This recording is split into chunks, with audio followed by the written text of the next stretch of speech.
बिस्मिल्लाहिर्रहमानिर्रहीम। अस्सलाम वालेकुम। कैसे हैं आप सब? आई होप कि आप सब ठीक होंगे।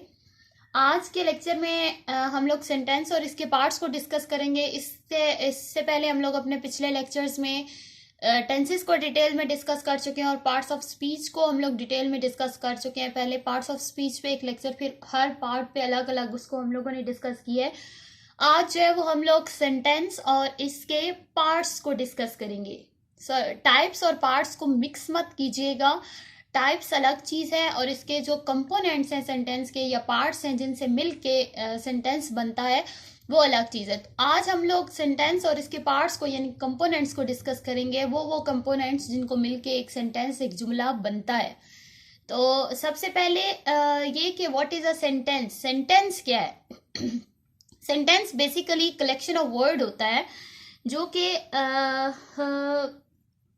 कि एक मीनिंग कन्वे करता है। जब हम लोग एक दूसरे से कम्युनिकेट करते हैं, एक दूसरे से बात करते हैं, तो हम लोग अपना एक पूरी बात पहुंचाने के लिए हम लोग एक फिक्रा बोलते हैं, एक सेंटेंस बोलते हैं जो कि मुख्तलिफ कंपोनेंट से मिलके बनता है और वो एक मीनिंगफुल चीज होती है जो कि हम एक दूसरे तक कन्वे करते हैं। आज हम लोग उसके पार्ट्स को भी डिस्कस करेंगे।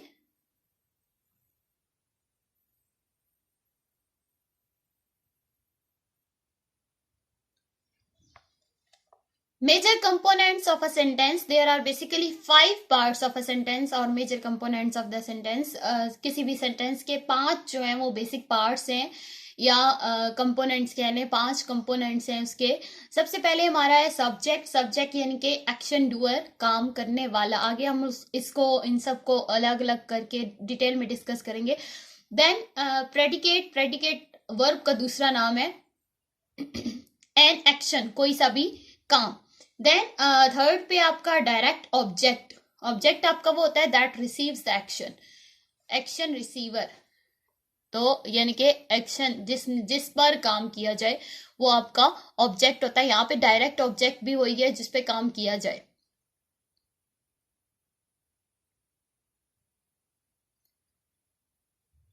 देन फोर्थ वन है आपका इनडायरेक्ट ऑब्जेक्ट। इनडायरेक्ट ऑब्जेक्ट जो है वो ये भी एक्शन रिसीवर ही होता है। देन सब्जेक्ट कंप्लीमेंट, ये आपका 5th पार्ट है। तो ये आपके 5 पार्ट्स हैं, subject, predicate, verb, direct object, indirect object, subject, complement. आगे हम लोग इनको 1 बाय 1 डिटेल में डिस्कस करते हैं।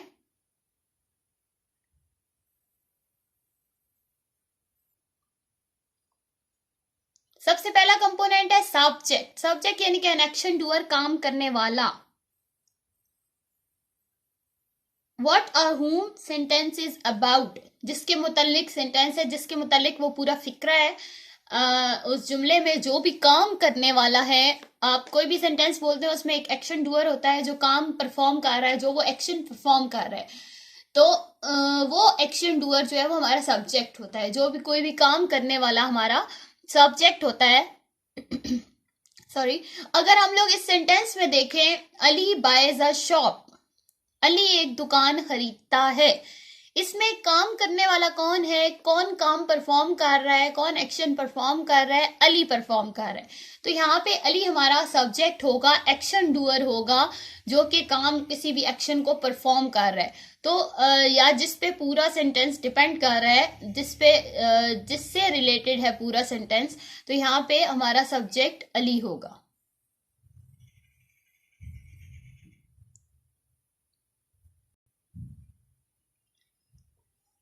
देन हमारा सेकंड पार्ट है प्रेडिकेट। प्रेडिकेट यानी कि वर्ब का दूसरा नाम है, या वर्ब को कह रहे प्रेडिकेट को वो जो है वर्ब जो है प्रेडिकेट का दूसरा नाम है। ये प्रेडिकेट और वर्ब दोनों सेम है। यानी कि एन एक्शन, कोई भी काम, कोई भी एक्शन, कोई भी काम जो परफॉर्म किया जाता है। कोई भी सेंटेंस होगा उसमें आपका एक्शन जरूर मौजूद होगा। एक्शन मतलब कोई भी काम, जिस तरह ईट, स्लीप, वॉक, रन, फ्लाई, सिंग, कुक, ये सारे आपके एक्शंस हैं। कोई भी काम, जिस तरह खाना पीना, उठना बैठना, सोना जागना, ये सारे आपके एक्शंस हैं, काम हैं, तो वो आपके वर्ब होंगे। अब अपने सेंटेंस में उसको लोकेट करना है, उस कंपोनेंट को लोकेट करना है कि जो कि आपका एक्शन है। जिस तरह अगर हम लोग एग्जांपल में देखें, Alina goes to the market, Alina market जाती है। अब यहाँ पे जाना जो है ना एक काम है, एक एक्शन है, तो हमारा यहाँ पे गोज जो है वो वर्ब होगा, प्रेडिकेट होगा। ये जो दो हैं आपके सब्जेक्ट और प्रेडिकेट, ये आपके बेसिक कंपोनेंट्स हैं किसी भी सेंटेंस के। ये दोनों मौजूद होते हैं सेंटेंस में। कई सेंटेंस ऐसे होते हैं जो वर्ब से स्टार्ट होते हैं, वो उसकी हम लोग टाइप्स में डिस्कस करेंगे। वरना जो है वो आपके सब्जेक्ट और वर्ब का ये जो आपके दो कंपोनेंट्स हैं, ये आपके बेसिक कंपोनेंट्स में आते हैं किसी भी सेंटेंस के।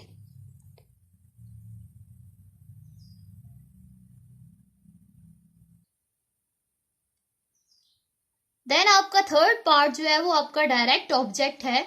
इट रिसीव्स एन एक्शन, ये कोई भी एक्शन रिसीव करता है। इट इज यूजुअली नाउन और प्रोनाउन। ये यानी कि आपका जो एक्शन रिसीवर है, ऑब्जेक्ट को हम लोग वैसे कहते हैं एक्शन रिसीवर। अब यानी कि ऑब्जेक्ट सब्जेक्ट का एक्शन रिसीव करने के लिए कोई ना कोई ऑब्जेक्ट मौजूद होता है, और जरूरी नहीं है ये हर फिक्रे में मौजूद हो, किसी में ऑब्जेक्ट मिसिंग भी होता है, स्किप हो जाता है।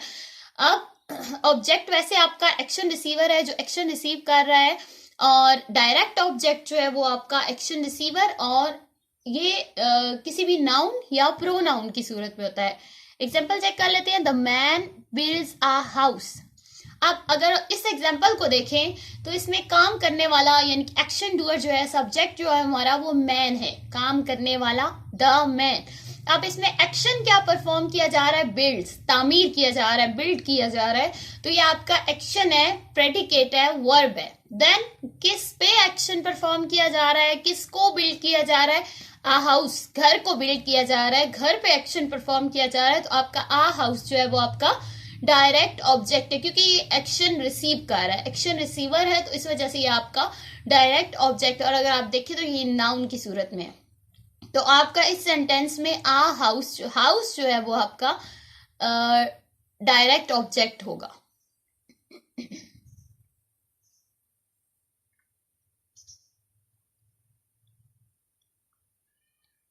देन फोर्थ वन है indirect object. Indirect object indicates to whom और for whom the action of the sentence is being done, यानी कि किसके लिए एक्शन परफॉर्म किया जा रहा है या किस पर एक्शन परफॉर्म किया जा रहा है, तो वो आपका इनडायरेक्ट ऑब्जेक्ट होगा। अब वो था कि किस पे काम किया जा रहा है, तो वो आपका डायरेक्ट ऑब्जेक्ट हो गया, लेकिन किसके लिए काम किया जा रहा है तो वो आपका इनडायरेक्ट ऑब्जेक्ट है। दोनों ऑब्जेक्ट एक्शन रिसीवर हैं, लेकिन फर्क सिर्फ इतना है कि एक्शन रिसीवर जो है जिस पे काम किया जा रहा है वो आपका डायरेक्ट ऑब्जेक्ट है, और जिसके लिए for whom the action is being done, जिसके लिए काम किया जा रहा है वो आपका इनडायरेक्ट ऑब्जेक्ट है। अगर हम लोग इस सेंटेंस में देखें, the man builds his family a house, अगर हम लोग वन बाय वन लोकेट करें बेसिक सेंटेंस स्ट्रक्चर को देखते हुए, उसको यानी कि पीछे जो हम लोगों ने पार्ट्स पढ़े उसको देखते हुए लोकेट करें, तो द मैन आपका एक्शन डूअर है, तो आपका ये सब्जेक्ट हो गया। देन बिल्ड्स आपका वर्ब है, प्रेडिकेट है, जो एक्शन परफॉर्म किया जा रहा है, ये हम लोग पीछे भी डिस्कस कर चुके हैं।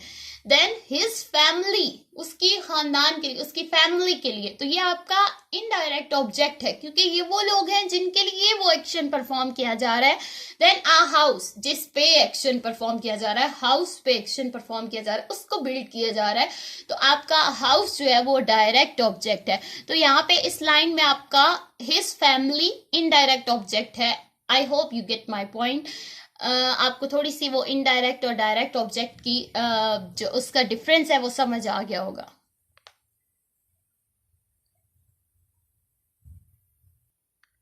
देन लास्ट पार्ट है subject complement. either renames or describes the subject, ये या तो उसको सब्जेक्ट को रीनेम करता है या आपका डिस्क्राइब करता है। अब ये सब्जेक्ट से रिलेटेड है, अगर इसके नाम से ही देखें तो सब्जेक्ट कंप्लीमेंट है, यानी कि सब्जेक्ट से रिलेटेड है। ये आपके सब्जेक्ट को या तो डिफाइन करेगा, डिस्क्राइब करेगा, या उसी को एक अलग सूरत में पेश करेगा। जैसे कि अगर हम लोग एग्जाम्पल में देखें, the man is a good father. अब फादर जो है वो आपका सब्जेक्ट कंप्लीमेंट है, क्योंकि ये उसी को द मैन को रीनेम कर रहा है। द मैन जो आपका पीछे यूज हुआ है वो फादर के लिए एक्चुअली में वो फादर के लिए यूज हुआ है, उसी को फादर को ही रीनेम किया गया है, द मैन को ही रीनेम करके उन्होंने फादर पे किया है, the man is a good father. तो आपका ये द मैन को डिस्क्राइब भी कर रहा है एक लिहाज से, उससे ज्यादा जो है वैलिड पॉइंट ये है कि उसको रीनेम कर रहा है, द मैन को रीनेम कर रहा है फादर के तौर पर। तो यहाँ पे आपका फादर जो है वो आपका सब्जेक्ट कंप्लीमेंट होगा, और इसमें लिंकिंग वर्ब आपका यूज होता है इस सेंटेंस में, जो आप जिसमें आपका सब्जेक्ट कंप्लीमेंट हो। जिस तरह Ali is a kind man, Ali is kind, तो आपका काइंड जो है वो आपका सब्जेक्ट कंप्लीमेंट होगा क्योंकि वो अली से रिलेटेड है। तो इसी तरह आपका जो भी आपके सब्जेक्ट को डिफाइन करेगा, डिस्क्राइब करेगा या उसको रीनेम करेगा, तो वो आपका सब्जेक्ट कंप्लीमेंट होगा।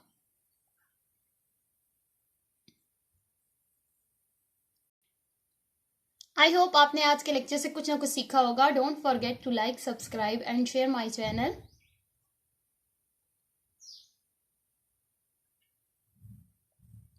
Thank you for watching my video. अल्लाह हाफिज।